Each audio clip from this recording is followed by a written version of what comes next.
Can we zoom out on Jared? It's going to be showing. Like, Well, were you guys like, how old were you guys when like the whole O.J. Simpson thing was going down? baby, child. I wasn't sure. OJ? We were pretty young. I mean, don't get me. We were young, but like, Hey Siri, when did OJ run from the cops? Okay, I found this on the web. 28 years ago. Run from the cops. Check it out. 94. okay. So how old were you when the juice got loose? I was 6. That was pretty. I mean, not baby, but I was. You're a baby. Maybe. Yeah. Maybe So it was like my generation's 9/11 is like your generation's OJ. Pretty much. Yeah. Pretty much. I remember them both. I'm pretty sure. I do. Yeah. It's the little white Bronco. I don't remember Yeah. the Bronco. Not when I was 6. I don't know if I saw it live, to be fair, but I No. remember the video and the footage. Yeah, I've seen it since then for sure. It's quarter here. Always on my way. Wildly uncomfortable. you gotta tie it at some point. Just loop it around. Not now, but like. All right. Well, welcome to the Nut Club podcast. Welcome to the Nut Club. We have hit a new milestone today. Yeah, 10. Episode 10. Yes, It's a lot. We've been doing this for 10 weeks. absolutely. It's getting better and better. It is. Yeah. This is getting better and better. I wonder how many Is episodes.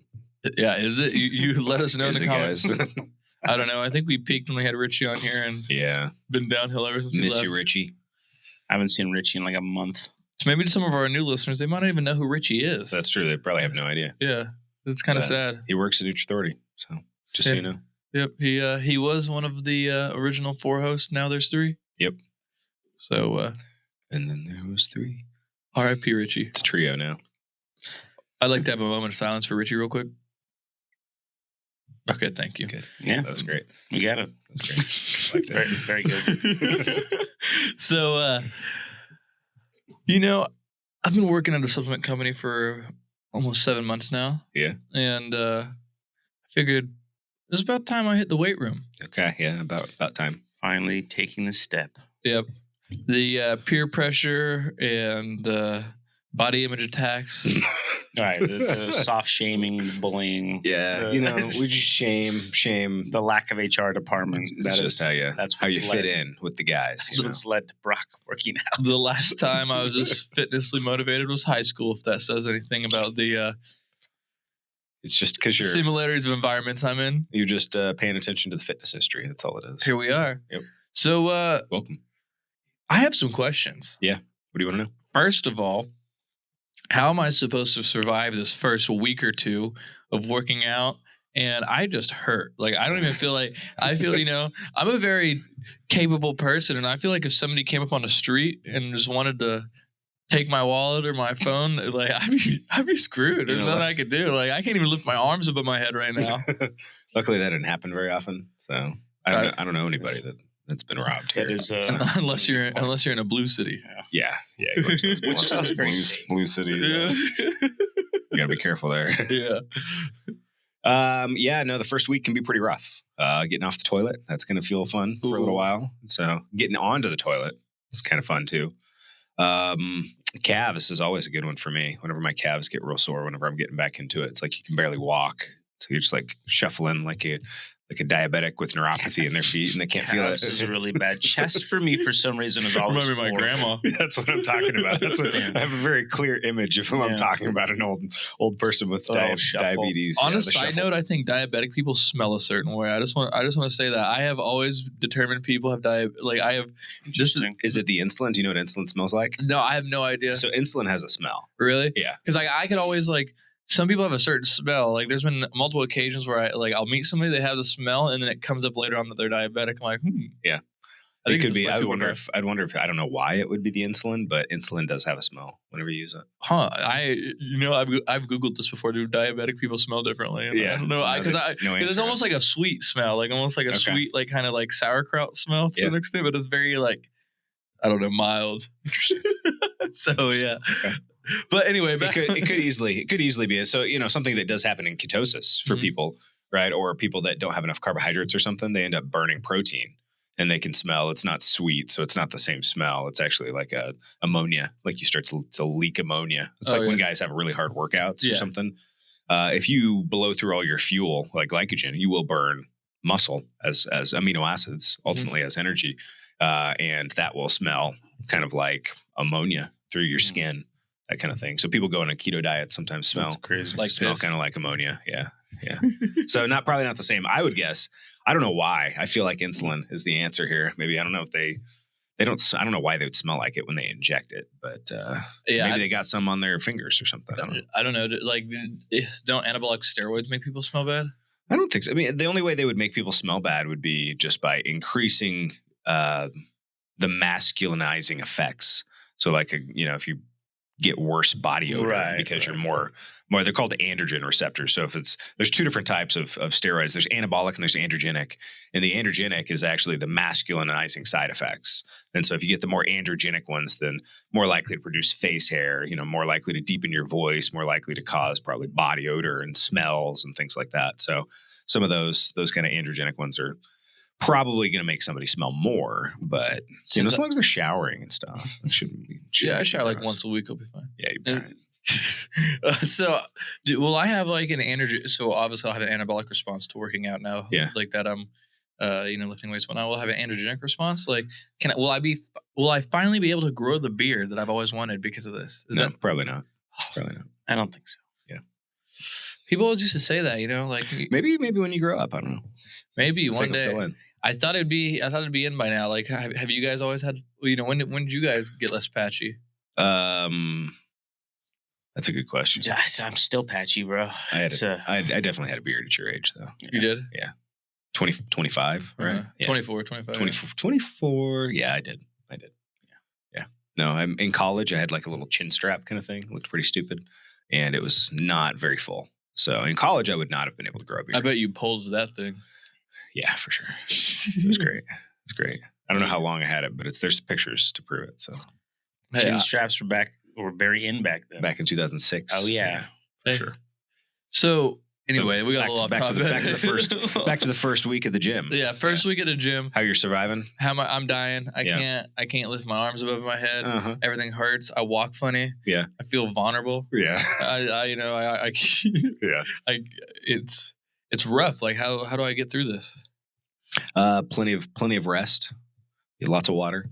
Yeah. Little light stretching. After you warm the muscle up a little bit, just warm it up. Active recovery, some foam rolling, that kind of stuff. Get your wife to massage the muscles, those kind of things. You'll be all right. So, like, if I'm this dead today, and I'm supposed to work out tomorrow, do I just go through the lifts, or like, what do I do? Or do I skip it and like foam roll? That's a good question, because the amount of soreness, you do have to decide. I have had workouts where I was so sore when I was coming back to do legs, for example, legs, the soreness would stay for almost a week sometimes. You come back and you're hitting legs twice a week and it's still sore.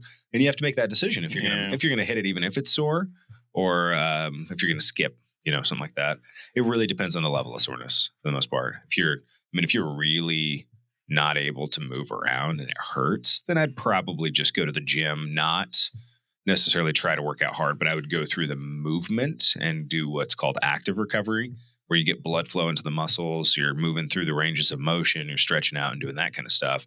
That's if it's real severe. You can do that at home too, but you get a little active recovery or something like that. I wouldn't go hard when you're there. But if you're sore, but you're like, I feel I'm sore, but it's not, it doesn't kill me. I can get into the car without, it freaking hurting. I can sit on the toilet and it just kind of hurts a little bit. Then I'd say just go work out. What about the weakness? If you still have the weakness from it? Yeah. If you're weak, you may want to take some time. Your body will adapt. Like it's a great story. I don't remember, Juggernaut Training Systems or something. I don't know if he created the story or not, but he talks about the garbage man, right? So you get a job, today get a job as an old school garbage man where you have to ride along, grab all the individual trash cans, lift them up, hoist them in there, and dump the trash. And so you figure your first day is kind of tough, but the next day you're sore. By day 3, you're really sore. By day 4, you feel like you're just like hit by a freight train. And then by Friday, your first week, you're exhausted. You can't move, your arms are jelly. Like you can barely make it through the day. But come the next week, like your body hits an adaptation point where it will adapt to that level of exercise, that level of need for it, that demand or something like that. And all of a sudden, you'll be throwing the trash cans around. All of a sudden you grab the trash can, grab it up, throw it, and you just do that all day long, and it's no longer a problem. So you will adapt through it if you stick with it long enough. It might be a little rough at first, and so you may go through a hard time. So you could start off a little more gentle, somebody that wouldn't be able to be as hardcore as you might be, because you're Hardcore, got bro. Got a little Goggins, little Goggins in you. Somebody that's not as hardcore as you, they might want to, reduce some of their exercise, maybe do, 1 or 2 sets, or maybe reduce how hard they push themselves and leave a little extra gas, in whenever you're working out or something like that, just to reduce the soreness and get used to it. But that's not you. You'll survive. What's the like the garbage man? what's the proper way to read a workout program, right? Because the way because I think I read it wrong. Yeah, because I made it like halfway through. You didn't read it wrong. You didn't read it wrong. You just did something different than what I was intending whenever I told you what to do. So he said, I gave him a rep range. Say that, say I wanted him to get 3 sets of 12 reps, and I wanted him to get that. That's a guideline in my opinion. You're not really hitting all 12 reps, but he would grab the heaviest weight he could do. And if he could only get 6 reps, he would drop it down, grab another weight, and then go 7, 8, 9, 10, and then drop the weight down, get 10, 11, 12. So he got 12 reps for each set. Yeah. Which is not wrong necessarily. It is just not what I intended. It's a great example of a good-hearted newbie mistake. It's a great newbie mistake. Nothing wrong with that at all. Your heart was totally in the right spot. You're hitting the prescribed rep range, which is good. It's actually a volume approach. So there's 2 different types of lifting whenever it comes to, generalized approaches when it comes to building muscle. There's the volume, which kind of is the Arnold approach. If you think about it, like the old school guys, they were working out like 6 days a week. They were working out, 30, 40 sets per body part. Sometimes, I'm going to do chest, then I'm going to do flies, then I'm going to do incline, I'm going to do decline, I'm going to do, When you say volume training, you mean hitting each body part at least 2 to 3 times per week, right? Or no, volume meaning the amount of sets and reps you do at the gym for one body part. Okay, for each time. So, like a body part split, like when you do chest by itself one day, that's a volume kind of workout. Okay. So you do chest by itself, you're going to hit chest, you're going to hit incline, flies, flat, dumbbell, whatever it is. If you do shoulders split training with a ton of exercises. Yeah, it's a split training. It's with volume. Sure, yeah. I got you. That's what the Arnold, if you look at like Arnold's old workouts or something like that, it was like the dude obliterated the muscles like in every possible angle you could go after and things like that. That's what I would consider volume training. So your point there is not necessarily, it is you want to lift heavy, but the goal there is that you're going for the amount of repetitions, the amount of total weight. If you lift, 40 pounds 75 times, like it's going to stimulate the muscle to grow. And so forceful volume, kind of like the garbage man, but always getting heavier, more volume. The other approach is a little bit more of an intensity training approach. It's a little bit lower volume, more intense. Mm-hmm. So you have maybe 3 days a week where you're going instead of 6. Like the Mike Metzger sort of. Mincer, Mike Mincer. Yeah. He had the heavy duty training, I think is what it was called. I've never dug deep into what it was, but he had like a very much, you're like doing one set to absolute failure kind of approach, like 2 days a week or something like that. Yeah. So, and I think it worked to a degree, but I also think that he maybe was a little too rigid with it, but He made a ton of statements, and I feel like some of them had aged really well, and some of them haven't, and it's just whichever ones you want to pick on. Yeah. Well, and both of them, you have to also consider both with Arnold and Mike Mincer, they both were taking a massive amount of steroids. That's a very good point. And that would change how their results were compared to a natural, normal person. Yes. So which way is more effective for a natural, normal person? You get a better recovery most of the time when you're taking steroids. So the volume approach tends to be a little bit better for somebody that's taking steroids, but also at the same time, if you're doing an intensity approach, recovery again is the same. So it's both of them are magnified drastically through steroids, but those don't solve there's a whole other equation with the central nervous system and things like that. So you were doing what I would consider more of an intensity approach. It's, it's 3 days a week, you're not doing a ton of volume per body part. You may even do just one exercise for chest, chest today is going to just be bench press. And then you're going to go into shoulders, then triceps, then, back, things like that. It's a frequency approach, which can be confusing with volume frequency because you're doing upper lower split. And so you will hit, a muscle more frequently. If you hit chest once a week, or if you hit like Brock's doing upper lower split, every 8 days you hit chest twice. And so, or you get it once. I totally hear you. So that's kind of the two different types or styles that are in there. So you kind of read it like somebody would read it more for like a volume approach. That's Okay. really it. So that's kind of a long way for me to explain. Do you part of it. think which one do you think is better, or is either one better or worse? I've used both of them for the most part. I've liked both of them at different times. I find the intensity approach is probably what most people need. I think most people need to learn how to push through the pain, work out hard, lift heavy, push themselves. And once they figure out that kind of thing, I think then you can then switch to a volume approach and get some decent results in that without going crazy. Because you figure out how hard to push yourself. You don't push your volume too crazy. Sure. You're really just taking what you're doing already with the intensity techniques and you're just adding volume to them. And so I think that's something that people could do. But if you're really pushing yourself to the absolute threshold limit, like Mike Mincer would say, then you don't want to do any extra volume. Sure. I think there's a happy medium of you don't have to freaking kill yourself and hate working out, but you got to get in the mindset. Like there was something funny that my kids do.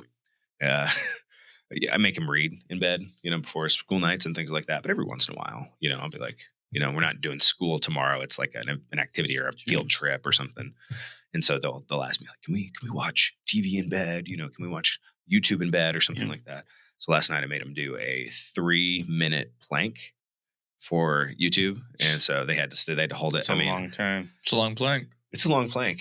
It taught them a little bit of mental fortituall though, how to push through that. They're like 8 though. It's easy work when you're 8. True. Yeah. They're, I got 13. I think all of them pretty much were crying and whining about how hard it hurt. And like their back was cramping up and like their abs were giving up. Like it was pretty bad, but they did learn, how to push through the pain because that is a mental part. Sure. No, and so there's a big mental part of it that has to come into the equation that people I think need to learn with the intensity approach. I think you have to learn that part first.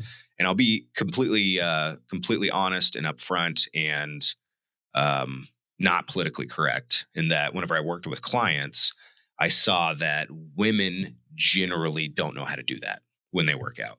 The exception is women that played sports.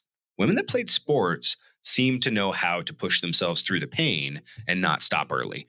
Women that didn't play sports, generally speaking, because there's always an exception, seem to stop when the workout hurts. And so they don't get the results. So if you put a woman on an intensity approach kind of workout, they would probably stop before it actually got intense a lot of times. And newbies that are not a lot of experienced in this area haven't developed that push through the pain mindset that's required.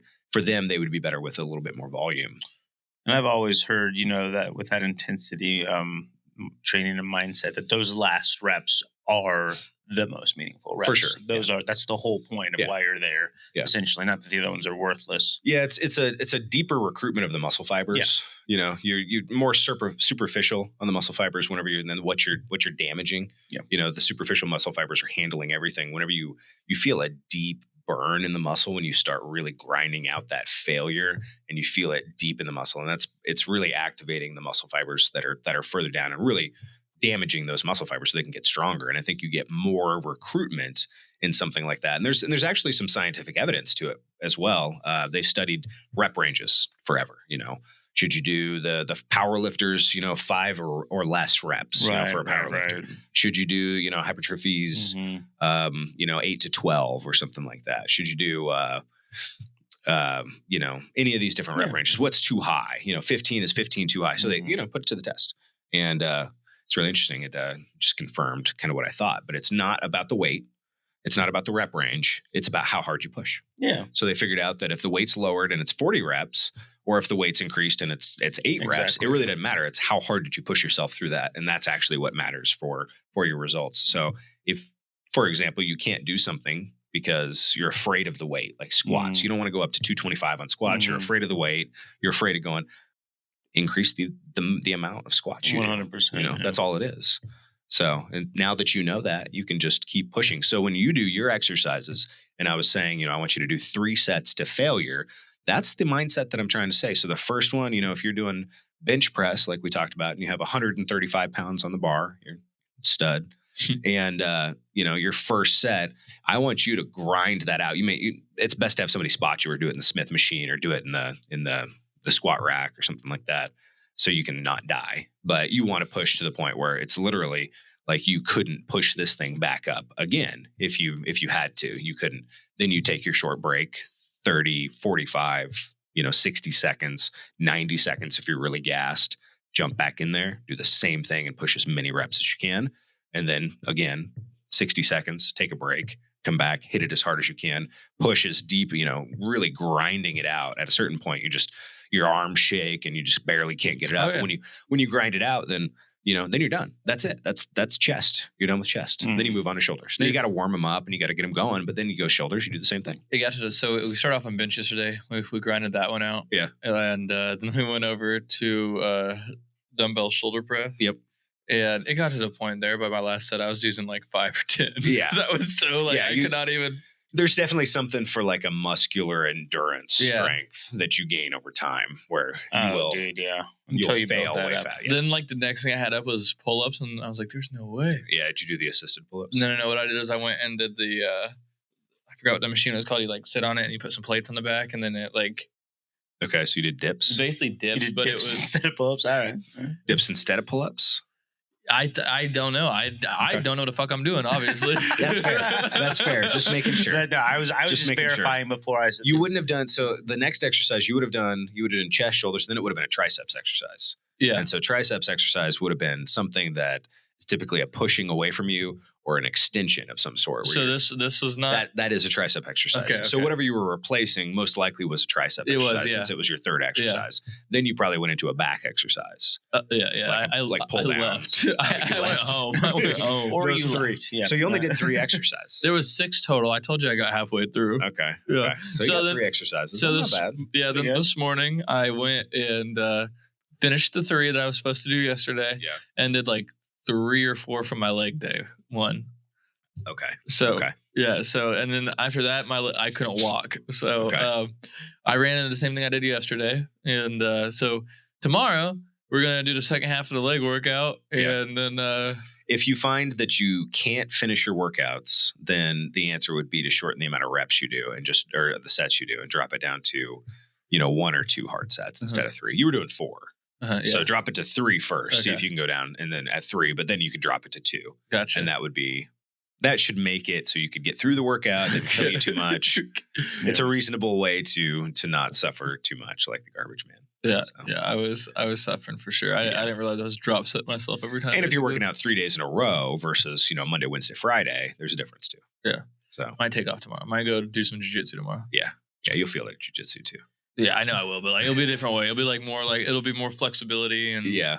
No, you'll feel the sore muscles. Oh yeah, 100%. That's what this is active recovery. I find rolling active recovery. Okay. That would be good. Yeah, it's good active recovery. Because I mean, as long as you can control your intensity output. Like for me, I just go fucking crazy if I was doing jujitsu because I don't know anything. So it's just like trying to push people off of me the whole time. That's the opposite of active recovery. That's just like intense workout. But if you've been doing it for a while, I'm sure you've got some control. Yeah, I was gonna avoid in certain ways on how to. Yeah, that makes sense. Yeah, so we're that was kind of the game plan. We'll see how it works out. So, Yeah. Okay. All right. Sounds good. Just take it slow. I mean, always remember it's a marathon, Yeah. not a sprint. No. Getting There's into lifting. people the people that jump in, like whenever I would give them workout programs, I didn't really give them an on-ramp to it. I was just like, here's your workout program. And they would do it. And they would be there for longer than they should have been there. Correct me if I'm wrong, 9 out of 10 people, if you give them a workout, will do almost all of it. Yeah, they did. Yeah. And they would do it, and they would just be absolutely just destroyed. Yeah, exactly. Destroyed. It's kind of hilarious. And I'm like, all right, you did it. And they suffered through it, but they come out on the other side. Kind of a conundrum. I almost for you. couldn't drive home yesterday. Okay. You probably kind of going want to away. warn them, but you also want to see what This they're kid hasn't willing lifted to weights do. Yeah, exactly. so long. Dude, His body is just freaking out. It's like, what the fuck are you doing to me? Dude, it's so comparable to like those weightlifters. I understand the beef a little bit more now, right? Okay. Because it's the helplessness is what Yeah. it is. Because, you got these guys that lift weights and they'll go into like an MMA gym or like martial arts gym and they'll feel like, they're used to going in and feeling like top shit and feeling powerful. And they just come in there and just get mollywopped by some skinny dude who likes to smoke weed. Yeah. And then, That's why you guys both, that's why there's the rivalry. Yeah. That's why it's so For clear. sure. Yeah. and then you got the skinny dude who smokes weed who wants to go try work out, to be like the less skinny dude who smokes weed. Yeah. And, he just gets mollywopped by the weight machines. Right. And, And the bitch is like, lifting weights stupid. Yeah, and Like, you'll literally see, you'll look around and you'll see these like, not to be not politically correct here, but fat people walking around these gyms. You're just like, how are you doing this? And like, you know what I mean? Yeah. It's just like, this is ridiculous. There's some people that surprise you every once in a while at the gym. They've got some strength that you're just like, man, you're doing that? Okay. All right. Yeah. Strength is like the most deceiving thing to me. Yeah. Like by far is the most deceiving because some people are just strong and they look normal. Like There's some people that for whatever reason grew up farm boys or something. They got some strength on them.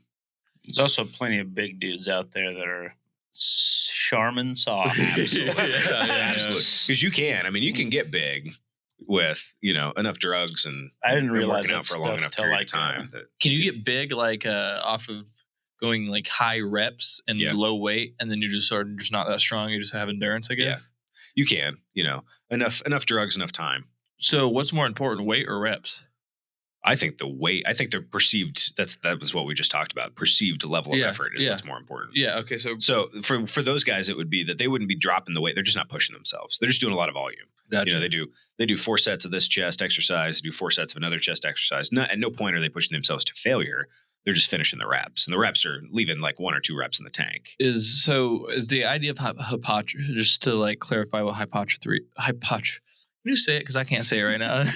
Hypertrophy. Yeah. I think Hypertrophy. I'm not going to say it now because I'm nervous. Yeah. Hypertrophy. Hypertrophy. Hypertrophy. Yeah. It's like there's like a pronunciation down there, like hypertrophy. Yeah, hypertrophy. Yeah, so whatever it is. Is that it's hypertrophy, guys? Whatever. So isn't that where you get the blood flow into the muscle, and your muscle is basically like getting this nutrient, so therefore it grows? No, I think it's just you're just talking about pushing for muscle growth in that. Yeah, but like, is that a way to build muscle just by? You're talking about the pump. You're talking about pushing blood into that. I don't think that's not necessarily why the muscle grows or what you're doing or anything in there. It's all the muscle fibers getting damaged themselves. But the pump is a part of the exercise. Is part of stretching the fascia. There's a sheath that holds your muscle together. It's kind of like a skin under the skin kind of a thing. So you stretch that out. You can allow more room for the muscle to expand and take up more room. Drives more nutrients to the muscle while you're working out. So you have better blood flow in that area. You have better nutrient delivery to that area. I think there's some added benefits for different types of muscle building signals. Satellite cells come to mind or something like that, but I don't remember the exact details. But there are added benefits of the pump, but the pump is not more important than pushing for strength gains. Gotcha. So can you get a good workout in without the pump, or is the pump you don't need the pump. Okay. Yeah. The pump is cool. The pump increases mind muscle connection. So you feel the muscle working, you can engage the muscle better. You enjoy your workout better when you get a good pump. Like whenever I had a great pump when I would work out, it's just like nothing better. I mean, it's like the best feeling that you get is just a great connection with the muscle. You feel every rep, things work really well with the pump, but you don't have to have a pump to get big by any means. So can you tell me, kind of go into more of the mind-muscle connection? Yeah. I mean, it's just, you're really just developing your ability to engage that muscle and, feel it work while you're doing it. I think that controls the quality of your rep more than anything else. I think the longer you work out, the you'll realize it at some point. Like you can be doing like curls and just totally going through the motions and not like keeping your elbows like close to your body and just like not paying attention, swinging a little bit.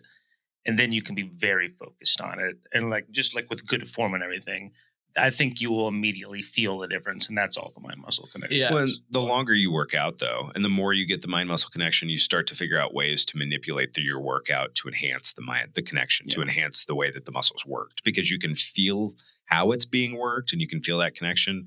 It makes it easier for you to modify things yourself. How important is the mind-muscle connection? I mean, it's important. I mean, but it's developed naturally over time. Gotcha. Yeah.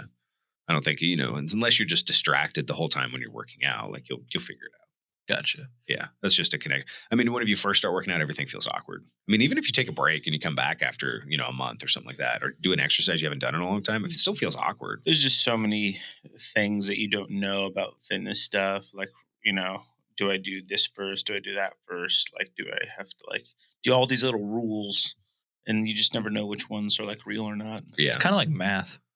No, those rules are all real, I think. I don't. Well, I mean, we have ChatGPT now, so Yeah, you who don't have to do knows? math unfortunately, anymore. math, the whole subject is irrelevant now. Yeah, who knows? It will be. It will Yeah. be. Sucks for physicists. You won't have to calculate it anymore. It'll calculate it for you. Hey, you got I already remember? knew that. Hey, you cannot count people out completely. I'm pretty sure there's a computer making calculations on one of the Apollos, and it was corrected by a lady actually. Oh, they make mistakes. I've had ChatGPT give me some wrong information before, and I'm like, "Are you sure that doesn't seem right?" And it will say, "Sorry, my mistake. I calculated this incorrectly." Or Sounds something. like more accountability than ChatGPT's some not. people I know. ChatGPT wasn't. ChatGPT is it's a language model where it predicts, kind of like your phone whenever you have a response to a text message and you hit like the predictive text and it guesses what you're going to say, or Google whenever you're typing something in and it guesses. That's what ChatGPT is at a very, very large level. So it's the accuracy of its statements is not really its goal. It's actually like producing the kind of text that you want to hear is the goal. So it can bullshit you all day long and make up completely wrong facts that are just 100% bullshit in ChatGPT. And it will, if you ask it to, even if you ask it something about a study or something, it'll make up studies and make up, citing its sources. You ask it to cite a source, it'll make up a source that's not real. And it'll be a study that never happened. Sounds like a woke chat GPT. It's, and so, yeah, you can't really trust it on its face value. You can do it for research to then confirm what it says. But anyway, that was a tangent there. So can you tell me what an anabolic window is? Yeah, that's the post-workout window is your anabolic window. So you finish your workout and you have about a 30-minute period of time where your muscles, you have to look at what happened. Your muscles got beaten down royally. They are, at a state where all they want to do is just rest and recover. And so your body's primed and ready to absorb nutrients and drive those nutrients into the muscle to start the whole recovery process. And so that's perfect time for some McDonald's, right? McDonald's is a bad choice. Okay. In the anabolic window, the ideal situation would be to digest, having a quick digesting protein would be your most ideal situation in the post workout window, anabolic window. Multiple ways to go about it, but can you give me real quick some fast digesting proteins, like whey protein? Okay, yeah, isotherty is a fast digesting. It's fast absorbing, fast digesting, so it gets in your system quick, digests relatively easy, and it can be used for boosting muscle protein synthesis from post workout situations and starting the recovery process.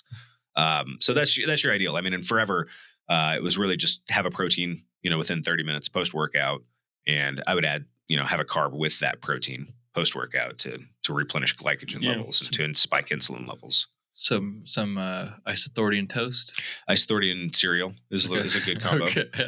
What you don't want is a bunch of fat. So like you mentioned, McDonald's, fat slows down digestion. And so everything digests real slow when there's fat in there. And is that the benefits of a high fat diet is slowing down digestion? Yeah, that would be a benefit of incorporating fat into a meal. Keeps you full longer. Mm-hmm. So satiety value. Yeah. Okay, so I've heard people call it satiety. It's satiety and satiety. You can call it both. Are you sure? So it's good to have satiety. Satiety. Yeah, it's weird. What are some good times of the day to eat fat? Then good times of the day before bed. Keeps you full. I mean, every single meal other than post-workout is really a good time to have fat. And can you explain to me the kind of on the ideal for obviously macros for everybody's a little bit differently, but ideally like percentage fat, percentage carbs, percentage I never went protein. I don't like percentages. I never went by percentages. I go by first a goal for protein. That's number one because I find that to be the most important. So my first thing is how much protein are you getting? You're 165 pounds. You want to be 200 pounds approximately. I would shoot for closer to the 200 grams of protein a day. And so that would be where I would say, you could eat basically the amount of protein that you want for the weight you want to be to some degree. It can go higher. For example, like I was 300 grams of protein, 400 grams of protein at one point in time. So you can go higher, but you want 200 grams of protein. So that's your first part of it. And then the rest is split between carbs and fats. So, if I were setting you up as a client for dieting or something and you wanted to build muscle, I would split how many carbs I think you need post-workout, how much fat you need in each one of these just to bump your calories up. And I would split them between carbs and fats almost equally, but with probably a little bit more carbs. So per meal, I'd probably give you 50 grams of carbs per meal, and I'd probably give you 16 grams of fat per meal. And that would be, it's not easy for you to understand right now based off what I'm talking about. But that just gives you a reference of how I would do it. I don't go off the percentages side of things. I just figure it out differently. And the percentages always See, they played with the protein content, and the protein content is sacred. And I'm like, when you have a percentage, if you reduce your calories and you keep a percentage, your protein's reduced. But I don't want to reduce protein. I want protein to stay the same. See, I was trying to observe it like in my head, like a pie chart almost. Sure. Right. So if I know that this much of my diet's gonna be protein, I can like kind of visually add what kind of I want with like carbs and fats and whatnot. Yeah. Just because tracking's hard. Like For sure. that close. So I didn't know if there was like any like No. kind of visual For like you- tricks you could use or whatever. For you, it's not. It's even simpler for you. It's really, you have a protein goal. You have a certain amount of meals that you're eating per day to hit that goal. You have to do some planning. So if you're going to eat 200 grams of protein a day, you got to have either 4 meals of 50 grams of protein or 5 meals of 40 grams of protein, from meat and all the other sources. And that's your first goal. So you hit all of those and then fill yourself up with carbs and fats. I don't really care. You're a skinny guy. Just fill yourself up. First, eat your protein in every single meal, and then fill up with whatever you want to eat afterwards as a skinny guy. Gotcha. That's what I would do. Like when I was in college, I would make, we talked about hamburger helper the other day, or tuna. I made tuna helper. And Velveeta skillets are a hack. If you like hamburger helper, but you don't like hamburger helper's quality, Velveeta skillets. Yeah. So, I used to do that in college where I would just make a double the beef in a hamburger helper or something, 2 pounds in there. And then I would eat, I knew that 2 pounds in there gave me 4 meals or something like that, which was 50 grams of protein. So I split it into 4 meals and I just ate that. And those were my 4 meals. I didn't really worry about much else. So, and I definitely gained. I got just a little extra fat on me. I was a little soft, but it's not a big deal.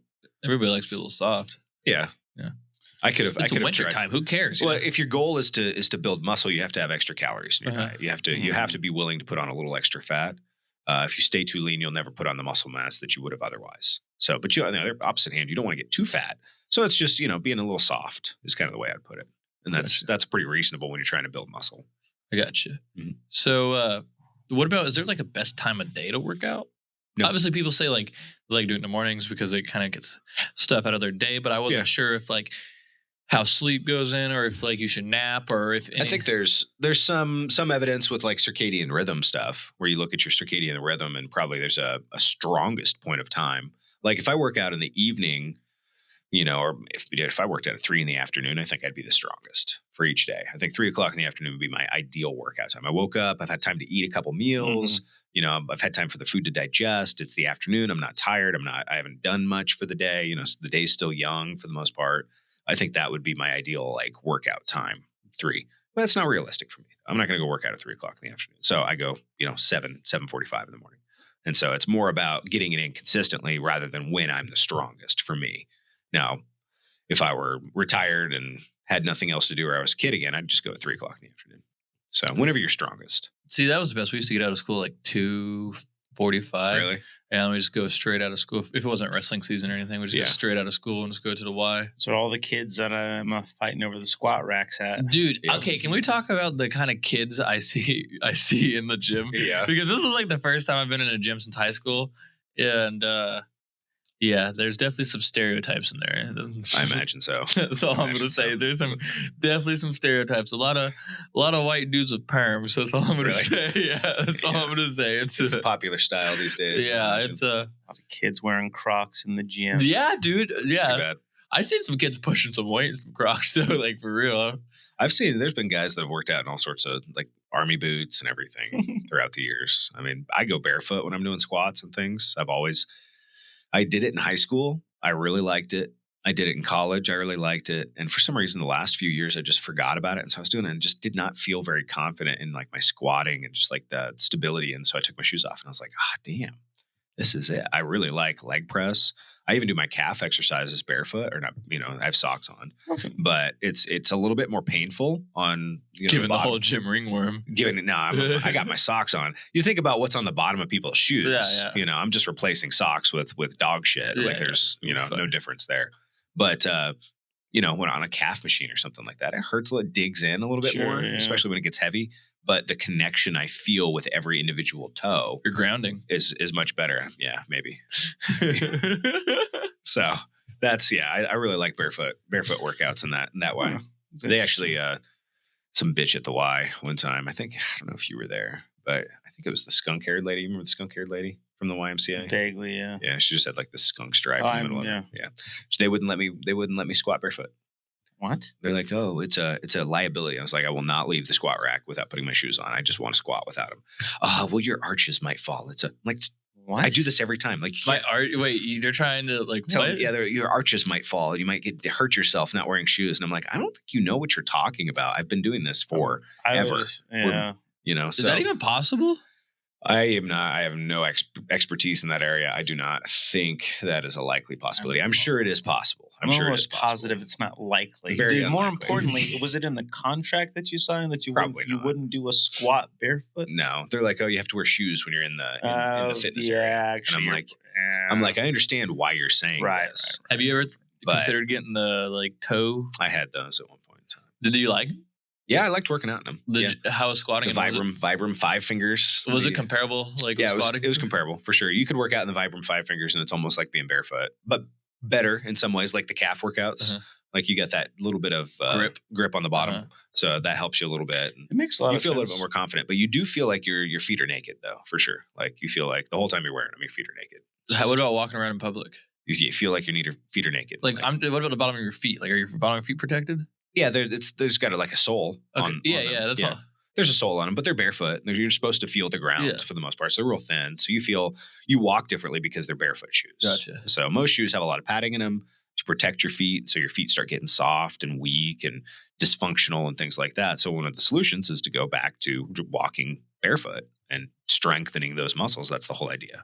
So yeah, I've seen this flexibility guy use them a lot. Yeah. I'd say it's good for like preventing like injuries and whatnot. You'll hear experts say both things, that it's the absolute worst thing you could do for your feet and it's the best thing and the solution to everything. So who knows? I feel like the old school people are like, you need your foot inserts. Yeah, they want to sell you some orthotics for $1,000. I was about to say. Dude, my grandma used to say shit like that to me. Like, oh, she still does. I'm pretty sure she did last week. She's talking about, because I have like more of a flatter foot. Yeah. She's like, you need to get your foot inserts, and the foot doctor said that you couldn't. I'm like, of course he fucking did. He makes a couple of grand whenever he does. That's the global warming of their generation. Yeah, and this is also it's like surgeons when you go to a surgeon, like to ask if you need surgery. It's like, well, yeah, they're going to tell you. Yeah. It's like, yeah, you kind of need surgery. I'd recommend it. Yeah, no, it's like, could you put this off for the next 5 years? Yeah, man, you could. Like, you don't need it. Could. This is the same lady that's bitching at me to get inserts is the one that hasn't gotten her like feet trimmed and has diabetes, and now she's about to lose her foot because I'm just like, yikes. Yeah, maybe we should worry about ourselves. No, there's a lot of misinformation on the feet out there. A lot of stuff we're figuring out recently. Just on how the foot works. Turns out the Chinese are right. You need to break them and bind them at a young age. No, it's the opposite. That actually your shoes cause shifting of your toes. Mm-hmm. And when you do that, it changes the whole way that your feet grip the ground. Yep. Changes your, your body's, balance and everything. And it also just starts causing dysfunction in the way that your feet work.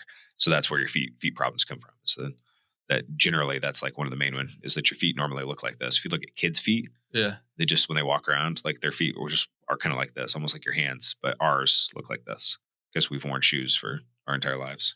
I know I'm about to take the shoes off. There you go. Let those babies breathe. Stretch them out. Getting the elf crocs off. They make toe spacers. You put toe spacers in to stretch them out and everything too. I'd feel good, I bet. Yeah. Like, it feels pretty good. Honestly. I got them in right now.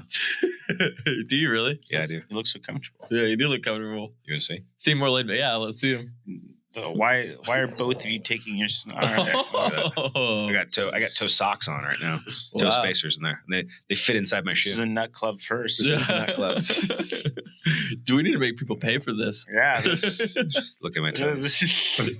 Wow. So spread your toes apart. I've already seen free. I've already seen my toes are spread out. I've actually spread them. I actually had really bad plantar fasciitis, and a physical therapist told me to get some New Balance shoes and like get the real big support shoes and stuff, and actually caused worse problems for me. And then I switched back to the barefoot shoes and started doing this stuff, and all my problems went away. So nature is your answer. Yeah, 99% of the time, nature is your answer. So. I want you to tell me about bodybuilding, because maybe I'll get past this stage I'm at right now where I just can't move. And I'll be like, you know what? my need to compete like I had for jiu-jitsu will come for this. Yeah, there's plenty. I've trained plenty of people that have come to me and started working out so they can do a show. Oh yeah. Yeah. So yeah. just because like they've never worked out before. Yeah, I mean, I'm sure they got in the gym, like, but they'd never taken it seriously before, and they'd never, they were on again, off again, weekend warrior kind of people, and so they're like, I want to get in shape and I want to do a show, and it's just like, some people need a goal in mind. Yeah, it's the goal. It was the goal, and I'm like, all right, let's do it. So, whenever I was growing up, it was more like, prepare in advance. Like, you want to be a bodybuilder, you got to get big, you got to build the muscle, you got to do all the work. Then you can compete. But with all the new divisions, bikini, men's physique, classic physique, all the size requirements went down substantially. Yeah, like what if I wanted to do a show? What would be like if let's say you do men's physique. Men's physique. So you wear board shorts. Okay. Uh-huh. So I wouldn't even need to do legs, right? Well, yeah, you should still do legs. Okay. So you just wouldn't be able to tell. I mean, you can tell through board shorts if you got legs or not, for sure. And there's definitely a lot of those guys that are not training legs, but there's a lot of them that are. Danny is one of our athletes, and he's a men's physique pro, and the dude's got jacked legs, probably barely fit in his board shorts for the most part. Just that dude's a lot bigger than me, though. Oh yeah. I don't think I'd win against him. He's a pro. Yeah. There's a difference. Okay. All right. Yeah. Just making sure. All right. That was like, you gonna throw me to the wolves like that? Like, can you imagine? Can you imagine like 3 Dans and then just me on the stage? Yeah. No, you're competing against like the best people in the world. So I think. Yeah. You started last week. So slow down there. Yeah. I didn't know.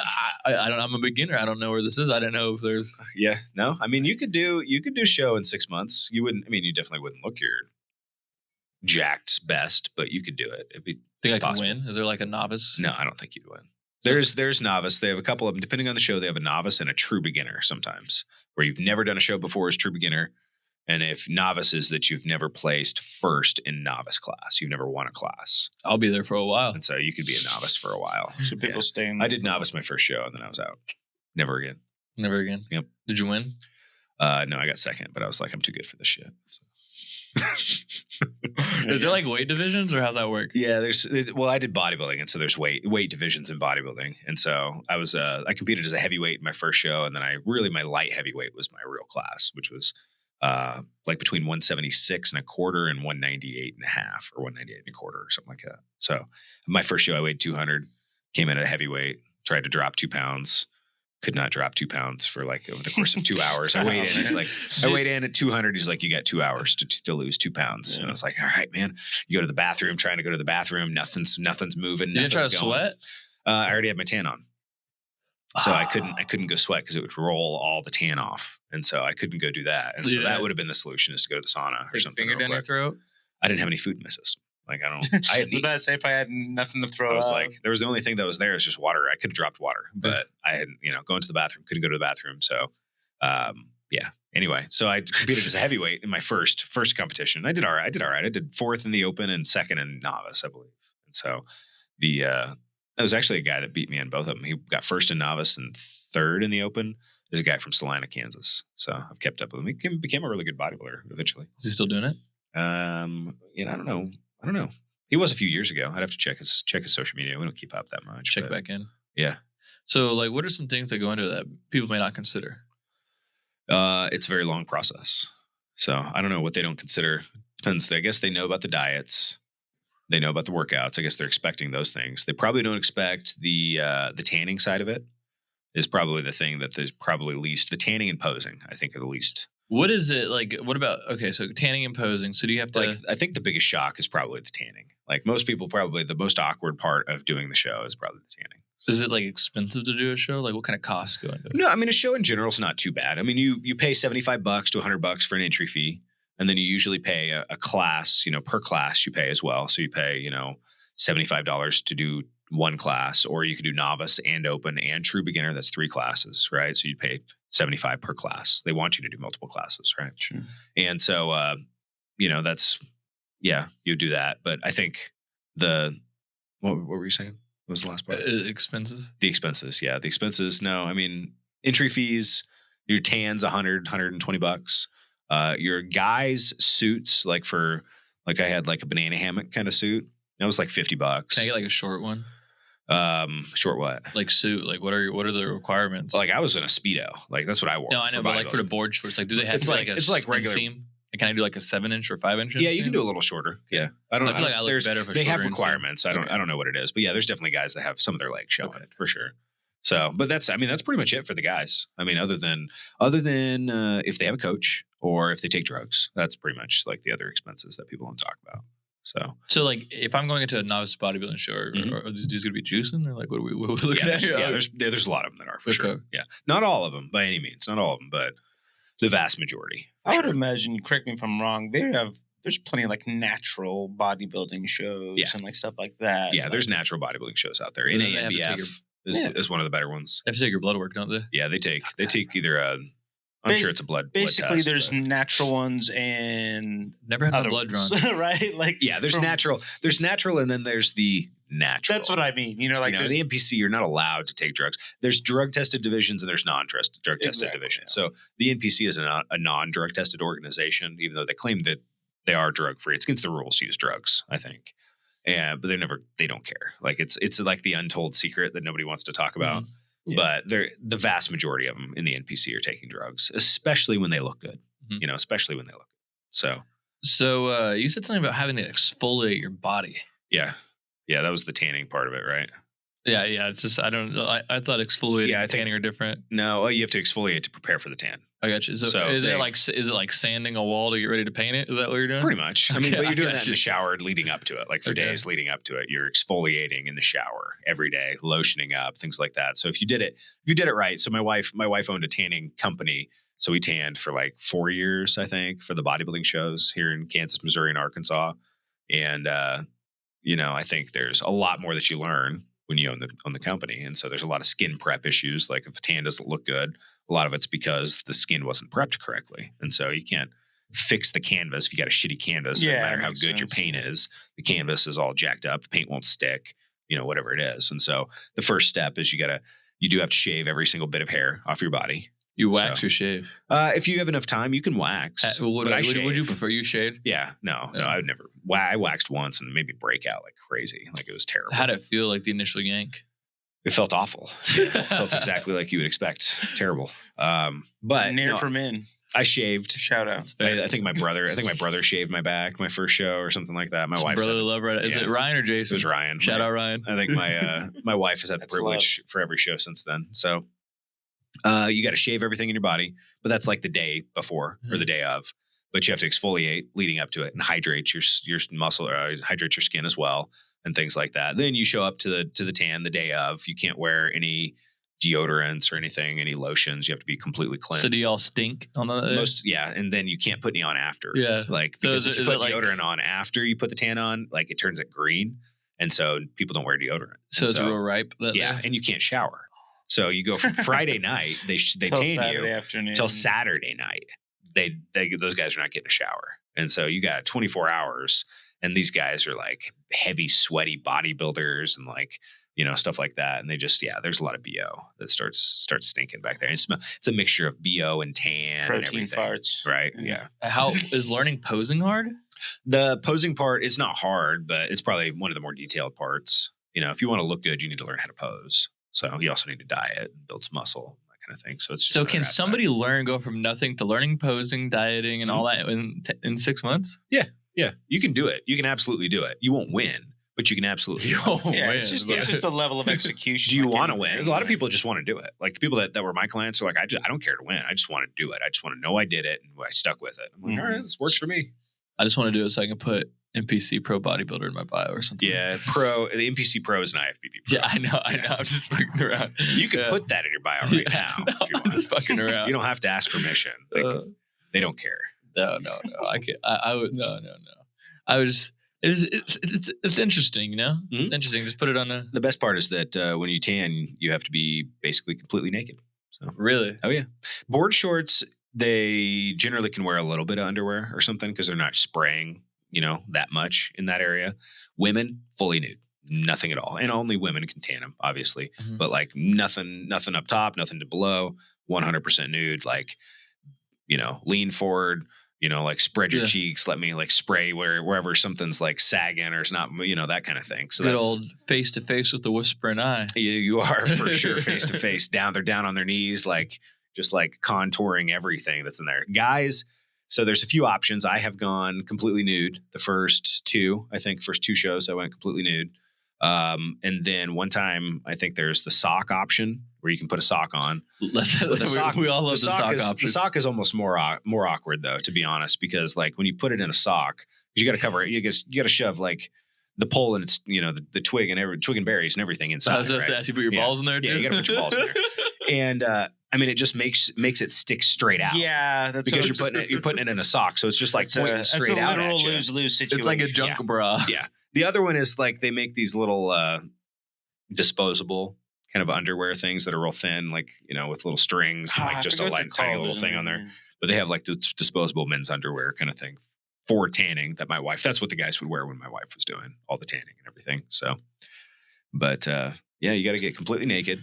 Then you got to air dry, usually really cold. Air dry because there's all this tan on you. Oh yeah. Then you can't shower and you got to like not fuck your tan up. Then the next morning you get up. So that was Friday night. So you did it Friday night, 6:00, something like that. Then you have to sleep with that shit. You got to put like, new sheets on your hotel bed so you don't get the tan on the sheets because they'll charge you if you do. And then you got to sleep in like baggy clothes, like long sleeves and sweats that are not like, nothing like form fitting that's like tight against you because it'll ruin the tan. So what if you sweat at night? It's an issue. It's a reality that you do. And so you also get up Saturday morning. So that's your base coat. So your base coat's Friday night. And what it does is it gets a nice primer. Yeah, it actually changes. It's the DHA. It actually like changes the color of your skin. Like it sets in and it like tans your skin like really deep, like into the skin. It's not on the surface anymore. It's actually like changing the skin itself. And then the morning you get up the next morning and then you have a top coat and the top coat like cleans it up and makes it look good.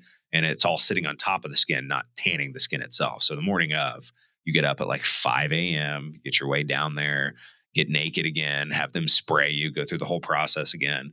And then you finally get to wait like 4 hours until you go on stage. It's probably longer than that, 5 hours. Sounds then you get up on stage for about 20 seconds to a minute and then you're off. And then you have to wait all day until the end of the day. And then that's when the night show is. You just hang out there? You just hang out, go back to your hotel. Sounds like a ton of waiting, to be honest. It's all waiting. So you want to pick a show you want to, in a city you want to visit so you can at least go and like. Yeah, you're not going to go do a lot in between the shows because you're going to have your tan on and you can't really eat. And a lot of people aren't drinking a whole lot of water. So I got a show again after the initial one? Yeah, there's the morning show, which is pre-judging. And then there's the night show, which is finals. And so at night, 6:00, the finals start. And the morning, they judge everything. It's all the technical stuff, go through all the poses, compare everybody next to each other. The judges write their scores down. At night, they relook, make sure that nothing changed. If somebody looks like shit or something, they'll rejudge them. But for the most part, just can't go slam a double cheeseburger. Yeah, if you slam double cheeseburger and it backfires, sometimes it actually helps you. But if it backfires, then, the judge will say, oh, I had you at first, but you look like crap now. You got second. This other guy was real close with you. It was neck and neck, but you came back for the night show looking like a bloated whale and he wins. So for the most part, though, the night show is just a show for friends and family. You get up there, they do their little turns, they show off, and then everybody gets their placings and awards. Nothing is judged at the night show for the most part, except for the overall, which is the last part. So everybody that wins each class, then, you get a bikini overall for all the height classes and a men's physique overall for the height classes and a bodybuilding overall for the weight classes and things like that. So that's the end of it. Sometimes it's like midnight before you get out of there. So then you want to go eat and there's just nothing open. Yeah. So. Oh, that's rough. Yeah. Yeah. So how do you look / feel like for the foreseeable future? Like how long do you retain that? Like, because obviously you look probably look pretty fucking decent. Yeah. You look like a freak for about a week or two. Like even if you're staying working out, even if it's not as hard. Even if you're staying working out, it's really that you've pushed so hard for so long that now the diet's over and there's no reason to push as hard anymore. And so you just start eating. And when you start eating, you just get softer and softer and softer until all of the ab definition, all the arm definition, all the veins just kind of slowly go away. Over time, I say 2 weeks because most people go freaking crazy and eat like crazy. And within 2 weeks, they stop looking freaky anymore. They still have good cuts. Within a month, it could be completely gone, though. Like there was one show I did and I went crazy after the show, and I gained 30 pounds of water weight in 2 days. And so it was nuts. It was nuts. I was like 230 just from eating food, like nothing else. So peanut butter cups, peanut butter cups, Coke, McDonald's, or not McDonald's, a diner. We ate at a diner for breakfast every morning. And then I would drink Coke in between, and then I'd eat peanut butter cups, and we'd go get like McDonald's for lunch or something. And it was just gorge fest. And so I mean, it was awful for sure. I wonder if I can compete in jiu-jitsu and bodybuilding at the same time. You could, yeah. I bet that'd be hard. It would be hard, but you would do the jiu-jitsu show before your bodybuilding show. Yeah. So like while you're like 8 weeks out, that's when you do the jiu-jitsu show. Because then you'll be lean. Yeah. Because you've been dieting. So whatever weight class is the weight class you're going to be in, because you'll already be ready for that. And then you won't be too tired because you're still far enough away from the show. Then that's like 8 weeks to kind of focus in on that stuff. And then you switch, 8 weeks to focus. That would be the ideal. Just convert the jiu-jitsu over just to cardio. You could still do it, 6 to 8 weeks. But after that, you start to fatigue more throughout the day. That's the worst part. That's the thing people don't realize. I guess if we're really talking about what you don't realize about a bodybuilding show, the last month is fucking hell. And it's just, it's not the hunger. The hunger was never a huge issue. I could get through the hunger. It was, you drive down the street, you smell everything, like you salivate, you watch the Food Network, like you just can't have anything. And you just like think about the day that you finally will eat this stuff. But the worst part was the energy levels by far. You get up off the couch and you're just like walking across the floor. You're just drained. Like your feet feel heavy. You just like don't have the energy. Like the remote's like over here on that chair. And I'm just like, I'm not even going to like lean over there to reach it because it's just so much work like at that point in time. So that's the worst part. That's what would keep me from doing it. I actually that's just like what the like no body fat or what? Yeah. I mean, eventually you get to a point where you have to tap into the last of your body fat reserves for the most part. And to do that, you have to make sure that you're not eating a lot of calories. You're burning more calories than you're eating. So, you get to a point where your body doesn't have the energy and it's fueling it from fat. And it's just pretty tiresome for the most part. Some people are way better than others. Like there's guys that don't get that. But that's the main thing that stops me from doing shows. I like the routine otherwise. I like the results. I like working out. I like the diet. I like the strictness. I liked everything about it except for that part. So that's what ruins it for me.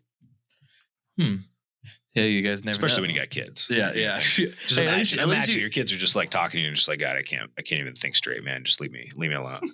And it's just like they want to play with you or something. Right, so that's how that's the comparable worst is it part. to like cutting weight with like wrestling and stuff? I never cut weight for wrestling, but it's like cutting weight for wrestling for 20 weeks without ever stopping. So like if you're gonna, or 16 weeks, 4 months, you're gonna cut weight for wrestling as aggressively as you cut weight for wrestling for 16 weeks straight. So so it's pretty tough. Will everybody have to be that aggressive with their cut, or are some people more natural with like? I mean, there's some guys that I worked with that were just shredded naturally, and so they didn't have a big problem with it. And so for them, it was super easy. Like there were some guys that like I never dipped them below 200 carbs a day. They had plenty of energy. They looked great. I probably could have really forced their body fat down further if I needed to. But they just got in shape so easy. It was just, hey, you look great. I think you're going to do awesome. Like, let's just keep rolling. So those are the anomalies though. Most people have to work really hard. So, wow. Yeah. The guys that can see their abs year round, like no matter what they eat, and the veins all the time and stuff like that. Their problem is less so like dieting. It's more like they have to eat a lot to gain weight. So to gain the muscle is a hard part for them. Dieting's not so hard. So learned a lot today. That's right. It's a lot involved. Yep. There's a lot that goes into it. Too much work for me. Nah, you can do it. Too much work. I'll do it if John does it. You first. Just do a competition. You guys don't actually have to do it. You just get up on stage. No tan, no shaving, just in a. The thought of me. So while we have John here saying that he'll do it if I do it, is that a deal? There's a show. I'm sure there's a show coming up sometime. Yeah. No. Hey, the thought of me tanning alone. You don't even get to tan. You just go out there without a tan. That's the bet. You guys place a bet. Whoever that would loses actually be hilarious. has to do a show without prepping for I it. specifically went out with no tan on. Yeah. To a body. Looks normal, completely normal. I didn't even diet for this. Yeah, I didn't do legs once. Just wearing regular like whitey tighties instead of like posing trunks. John walks up. Oh, we're not supposed to wear the sock on stage. You can stuff it with sock if you want, though. The illusion, Not a problem.